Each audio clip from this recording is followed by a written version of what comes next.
Bury me not on the lone prairie. The sun hung like a molten coin suspended over the endless Kansas prairie, casting long shadows across the parched earth where hope went to die and legends were born. Jesse Calloway sat astride his weathered stallion, Silver, his eyes squinting against the merciless glare, tracking a dust cloud that promised trouble brewing on the horizon. Trouble had been Jesse's only true companion these past 5 years. Since the war that tore the nation apart, he'd been a drifter, a man without roots, carrying more ghosts than possessions. His Confederate gray had long been traded for the practical brown leather of a cowhand, but the scars, both seen and unseen, remained etched deeper than any brand on cattle hide. The wind whispered secrets across the grasslands, carrying the metallic tang of impending conflict. Jesse knew that sound. It was the same breath that had blown across battlefields where young men fell like wheat before a scythe, their dreams bleeding into the unforgiving soil. His hand, calloused from years of hard riding and harder living, rested near the Colt revolver on his hip. Not out of fear, but out of habit. In these parts, a man's life was worth less than the bullet that might end it, and survival was a dance between skill and pure, dumb luck.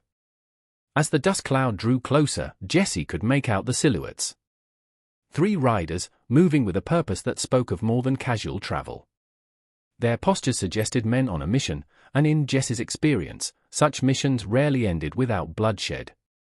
"Looks like we're gonna have company, Silver," he murmured, his voice as dry as the prairie grass.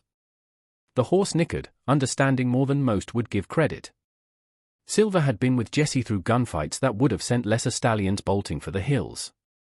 Together, they were more than man and horse, they were survivors. The riders approached, their horses kicking up small cyclones of dust. Jesse could now see they were hard men. The kind whose eyes had seen too much and whose souls had been hollowed out by violence. The lead rider, a bear of a man with a scar running from his left eye to his jaw, pulled his mount to a stop about 50 yards from Jesse. "Jesse Calloway?" The man's voice was like gravel being crushed underfoot. Jesse didn't move. Didn't confirm. Didn't deny. In these parts, a man's name could be more dangerous than a loaded gun. "We've got business with you," the scarred man continued, his hand resting near his own weapon. The other 2 riders fanned out, creating a loose semicircle. Professional. Calculated. These weren't random drifters looking to settle a score. They were hired guns, and Jesse knew exactly what that meant. The Blackwood Brothers. Word had traveled through cattle camps and saloons about the vengeance they sought. Jesse had been involved in a cattle deal gone wrong in Texas 2 years back, a dispute that had left one of their cousins dead. In the unwritten law of the West, blood demanded blood.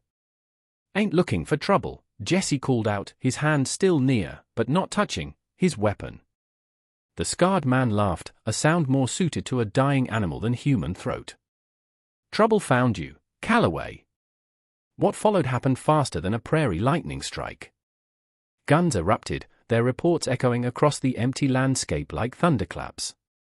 Silver reared, Jesse's reflexes taking over as he rolled from the saddle, using the horse as momentary cover.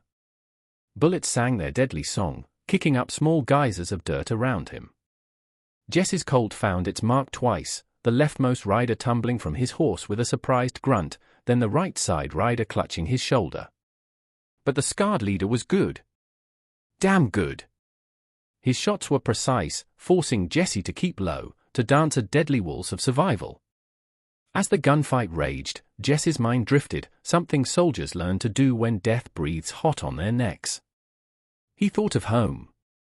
Not the burnt-out plantation in Georgia where he'd grown up, but the idea of home.